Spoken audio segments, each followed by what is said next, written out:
Our next speaker, first known as the entrepreneur of the personal computer revolution, was named by Time magazine as one of the 100 people who most influenced the 20th century, as well as one of the 100 most influential people of 2004, 2005, 2006, and again in 2007. Just think what you could have achieved if you had stayed here another 2 years.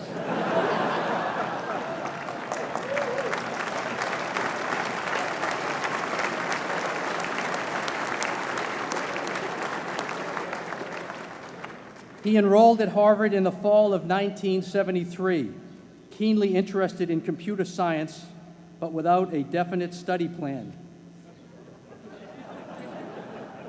In between intense poker games at Radcliffe, he met his future business partner, Steve Ballmer, and he developed a version of the programming language BASIC for the first microcomputer, and co-authored and published a paper on algorithms with computer scientist Christos Papadimitriou. Our speaker is a person of many talents. A close friend in college amusingly recalls seeing him doze off during the prestigious Putnam math exam. Despite this napping, he scored remarkably well. In his junior year, he took a leave of absence from Harvard to devote his energies to Microsoft, a company he had begun in 1975 with his friend Paul Allen. Since 2000, he has begun to concentrate on a number of philanthropic endeavors, making extraordinary donations to various charitable organizations and scientific research programs around the world through the Bill and Melinda Gates Foundation. After a 33-year leave of absence from his alma mater, I am pleased to present to you Dr. William Gates.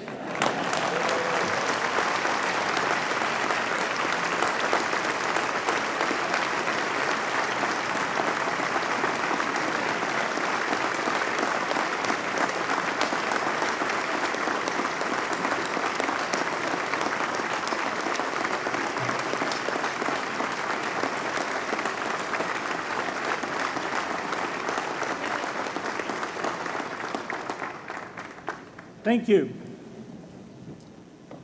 President Bach, former President Rudenstein, incoming President Faust, members of the Harvard Corporation and the Board of Overseers, members of the faculty, parents, and especially the graduates. I've been waiting more than 30 years to say this. Dad, I always told you I'd come back and get my degree.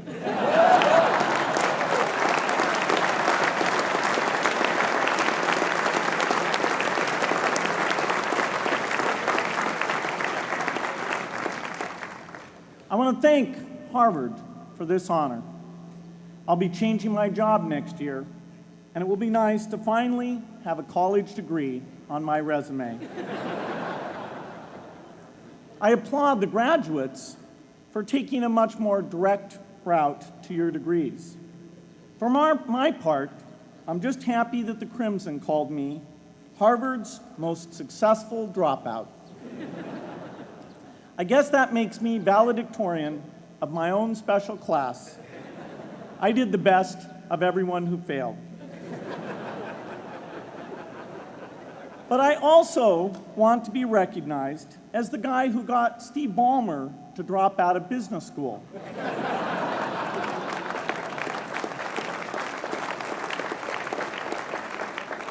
I'm a bad influence.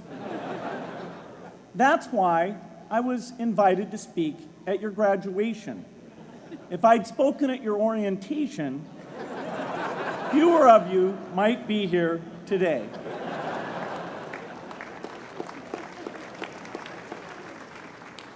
Harvard was a phenomenal experience for me. Academic life was fascinating. I used to sit in on lots of classes that I hadn't even signed up for. And dorm life was terrific. I lived up at Radcliffe in Currier House. There were always a lot of people in my dorm room late at night discussing things because everyone knew that I didn't worry about getting up in the morning. That's how I came to be the leader of the antisocial group. We clung to each other as a way of validating our rejection of all those social people. Radcliffe was a great place to live. There were more women up there, and most of the guys were math science types. The combination offered me the best odds, if you know what I mean. That's where I learned the sad lesson that improving your odds doesn't guarantee success. One of my biggest memories of Harvard came in January 1975 when I made a call from Currier House to a company in Albuquerque, New Mexico that had begun making the world's first personal computer. I offered to sell them software. I worried they would realize I was just a student in a dorm and hang up on me. Instead, they said, "We're not quite ready. Come see us in a month," which was a good thing because we hadn't written the software yet. From that moment, I worked day and night on the extra credit project that marked the end of my college education and the beginning of a remarkable journey with Microsoft. What I remember above all about Harvard was being in the midst of so much energy and intelligence. It could be exhilarating, intimidating, sometimes even discouraging, but always challenging. It was an amazing privilege, and though I left early, I was transformed by my years at Harvard, the friendships I made, and the ideas I worked on.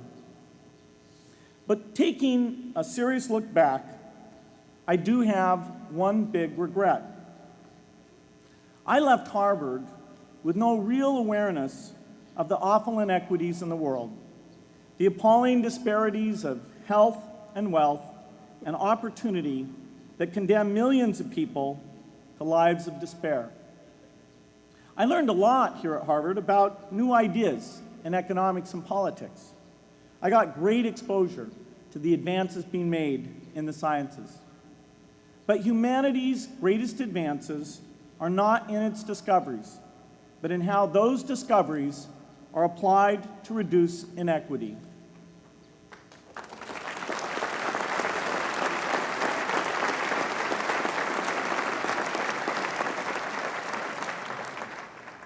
Whether through democracy, strong public education, quality health care, or broad economic opportunity, reducing inequity is the highest human achievement. I left campus knowing little about the millions of young people cheated out of educational opportunities here in this country. And I knew nothing about the millions of people living in unspeakable poverty and disease in developing countries. It took me decades to find out. You graduates came to Harvard at a different time. You know more about the world's inequities than the classes that came before. In your years here, I hope you've had a chance to think about how, in this age of accelerating technology, we can finally take on these inequities and we can solve them. Imagine, just for the sake of discussion, that you had a few hours a week and a few dollars a month to donate to a cause.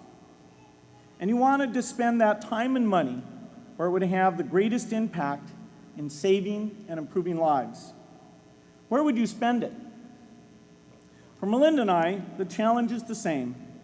How can we do the most good for the greatest number with the resources we have?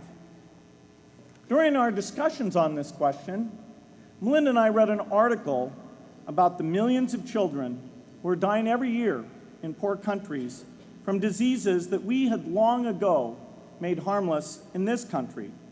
measles, malaria, pneumonia, hepatitis B, yellow fever. One disease that I had never heard of, rotavirus, was killing 500,000 children each year, none of them in the United States. We were shocked. We had assumed that if millions of children were dying and they could be saved, the world would make it a priority to discover and deliver the medicines to save them. But it did not. For under $1, there were interventions that could save lives that just weren't being delivered. If you believe that every life has equal value, it's revolting to learn that some lives are seen as worth saving and others are not. We said to ourselves, this can't be true, but if it is true, it deserves to be the priority of our giving.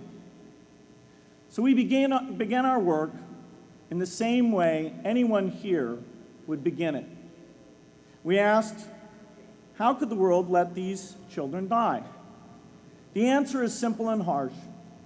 The market did not reward saving the lives of these children, and governments did not subsidize it. So the children died because their mothers and fathers had no power in the market and no voice in the system. But you and I have both. We can make market forces work better for the poor if we can develop a more creative capitalism. If we can stretch the reach of market forces so that more people can make a profit, or at least earn a living, serving people who are suffering from the great inequities. We can also press governments around the world to spend taxpayer money in ways that better reflect the values of the people who pay the taxes. If we can find approaches that meet the needs of the poor in ways that generate profits for business and votes for politicians, we will have found a sustainable way to reduce inequity in the world. Now, this task is open-ended. It can never be finished. But a conscious effort to answer this challenge can change the world. I'm optimistic that we can do this. But I talk to skeptics who claim there is no hope. They say, inequity has been with us since the beginning and will be with us until the end, because people just don't care.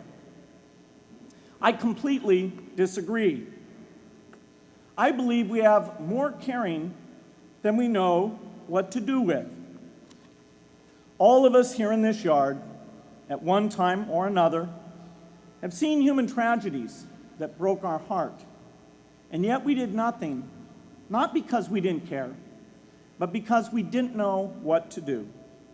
If we had known how to help, we would have acted. The barrier to change is not too little caring. It is too much complexity. To turn caring into action, we need to see a problem, see a solution, and see the impact. But complexity blocks all three steps. Even with the advent of the internet and 24-hour news, it is still a complex enterprise to get people to truly see the problems. When an airplane crashes, officials immediately call a press conference. They promise to investigate, determine the cause, and prevent similar crashes in the future. But if the officials were brutally honest, they would say, of all the people in the world who died today from preventable causes, 0.5% were on this plane. We're determined to do everything possible to solve the problem that took the lives of the 0.5%. The problem is not just the plane crash, but the millions of preventable deaths. We don't read much about these deaths. The media covers what's new, and millions of people dying is nothing new. So it stays in the background where it's easy to ignore. But even when we do see it or read about it, it's difficult to keep our eyes on the problem. it's difficult to look at suffering if the situation is so complex that we don't know how to help. And so we look away. If we can really see a problem, which is the first step, we come to the second step, cutting through the complexity to find a solution. Finding solutions is essential if we want to make the most of our caring. If we have clear and proven answers anytime an organization or individual asks, "How can I help?" then we can get action, and we can make sure that none of the caring in the world is wasted. But complexity makes it hard to mark a path of action for everyone who cares, and makes it hard for their caring to matter. Cutting through complexity to find solutions runs through 4 predictable stages: determine a goal, find the highest impact approach, deliver the technology ideal for that approach, and in the meantime, use the best application of technology you already have, whether it's something sophisticated like a new drug or something simple like a bed net. The AIDS epidemic offers an example. The broad goal, of course, is to end the disease. The highest leverage approach is prevention. The ideal technology would be a vaccine that gives lifelong immunity with a single dose. So governments, drug companies, and foundations are funding vaccine research. But their work is likely to take more than a decade. So in the meantime, we have to work with what we have in hand, and the best prevention approach we have now is getting people to avoid risky behavior. Pursuing that goal starts the 4-step cycle again. This is the pattern. The crucial thing is to never stop thinking and working, and never do what we did with malaria and tuberculosis in the 20th century, which is to surrender to complexity and quit. The final step, after seeing the problem and finding an approach, is to measure the impact of the work and to share that, success or failure, so that others can learn from the efforts. You have to have the statistics, of course. You have to be able to show, for example, that a program is vaccinating millions more children. You have to be able to show, for example, a decline in the number of children dying from the diseases. This is essential not just to improve the program, but also to help draw more investment from business and government. But if you want to inspire people to participate, you have to show more than numbers. You have to convey the human impact of the work so people can feel what saving a life means to the families affected. I remember going to the World Economic Forum some years back and sitting on a global health panel that was discussing ways to save millions of lives. Millions! Think of the thrill if you could save just one person's life, then multiply that by millions. Yet, this was the most boring panel I've ever been on. Ever. So boring, even I couldn't stand it. What made that experience especially striking was that I had just come from an event where we were introducing version 13 of some piece of software, and we had people jumping and shouting with excitement. I love getting people excited about software, but why can't we generate even more excitement for saving lives? You can't get people excited unless you can help them see and feel the impact.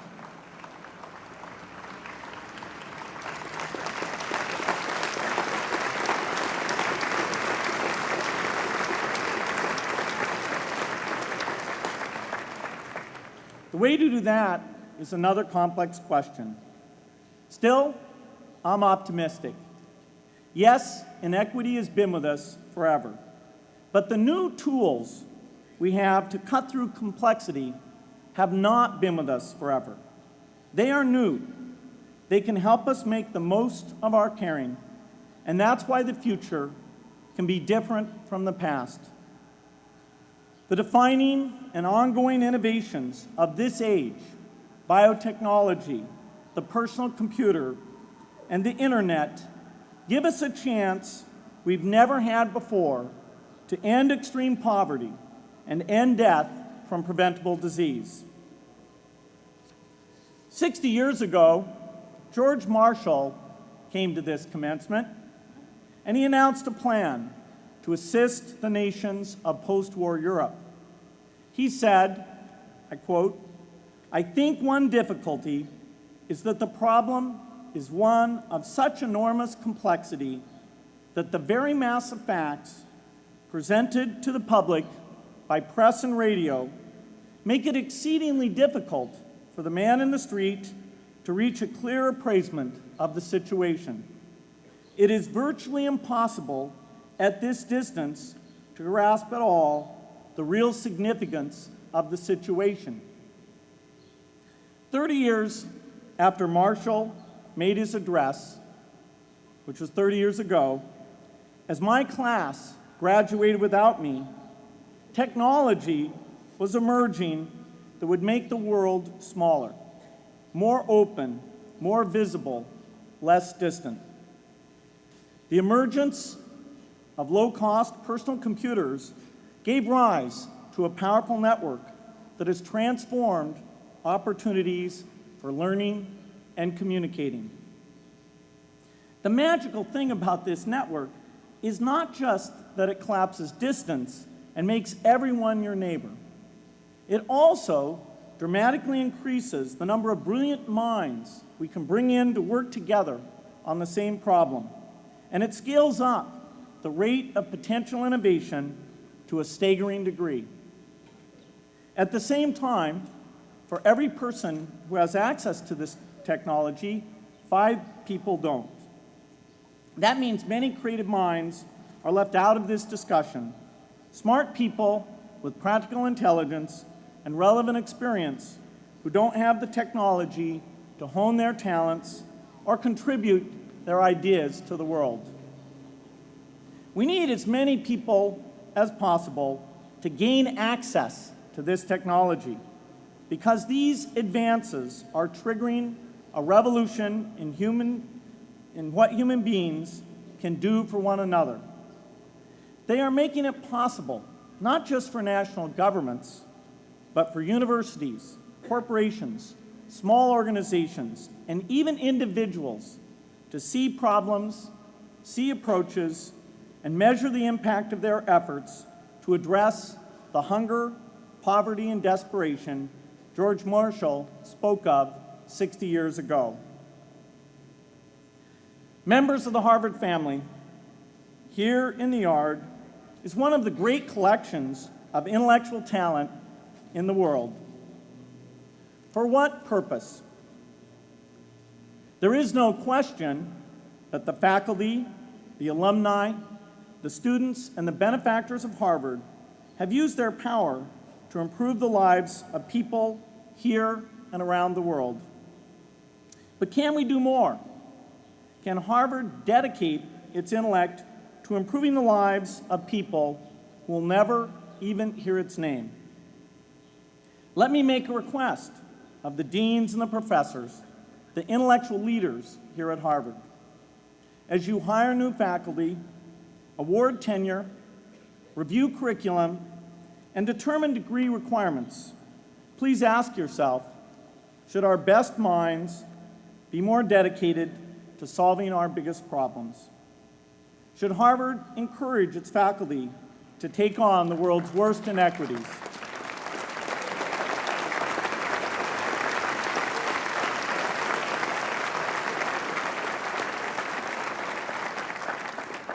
Should Harvard students know about the depth of global poverty, the prevalence of world hunger, the scarcity of clean water, the girls kept out of school, the children who die from diseases we can cure? Should the world's most privileged learn about the lives of the world's least privileged? These are not rhetorical questions.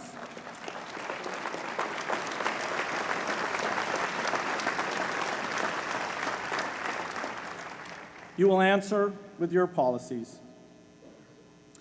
My mother, who was filled with pride the day I was admitted here, never stopped pressing me to do more for others. A few days before I was married, she hosted a bridal event at which she read aloud a letter about marriage that she had written to Melinda. My mother was very ill, with cancer at the time, but she saw one more opportunity to deliver her message, and at the close of the letter she said, "From those to whom much is given, much is expected."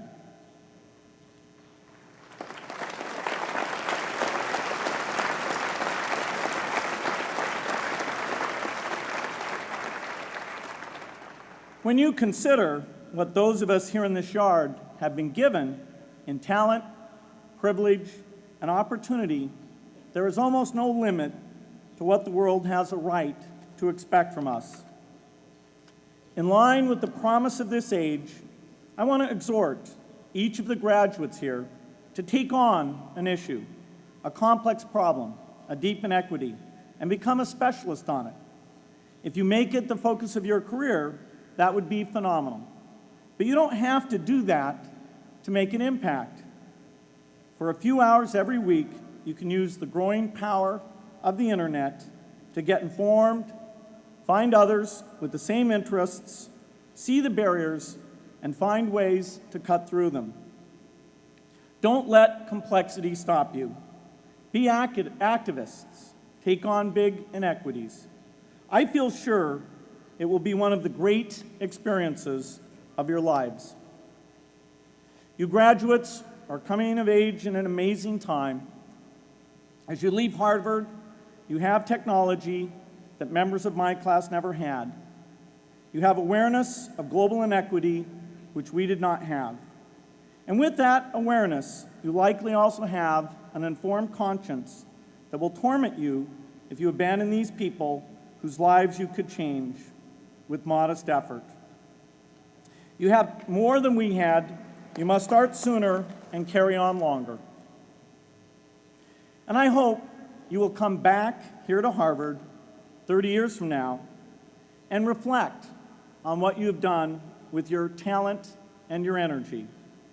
I hope you will judge yourselves not on your professional accomplishments alone, but also on how well you have addressed the world's deepest inequities, on how well you treated people a world away who have nothing in common with you but their humanity. Good luck.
Thank you, Dr. Gates, for that important message. You are an inspiration to us all, and we thank you for being here today. Please stand and join me now as we sing Fair Harvard. The words are included in your program.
On behalf of the Harvard Alumni Association, I give a warm welcome and congratulations to the class of 2007.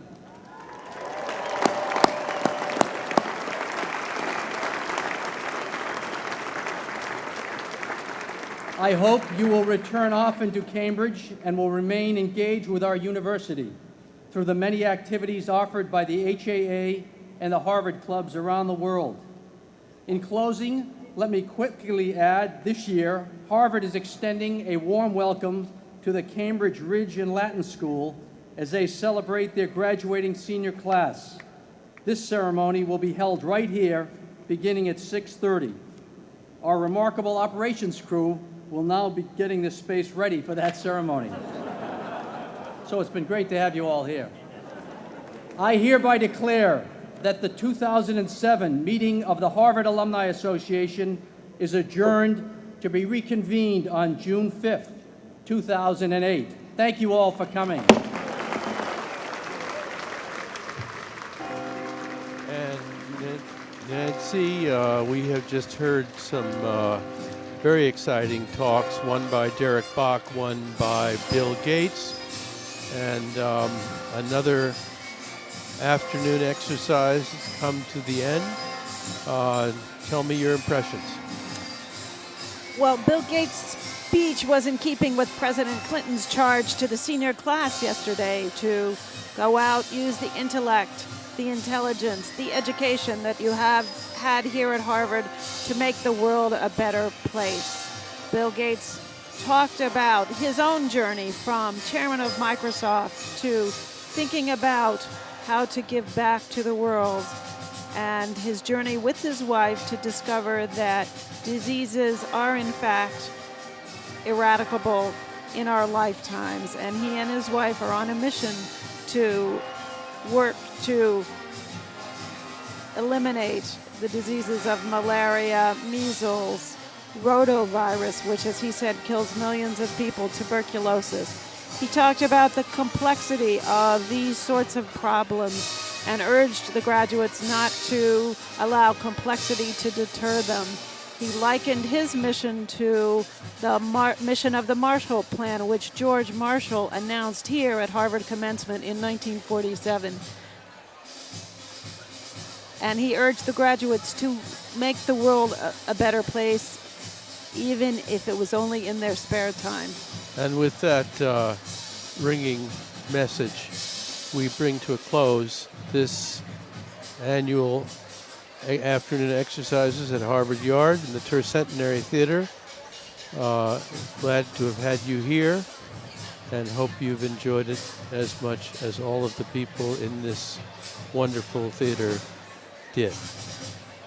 Thank you, and until next year, farewell.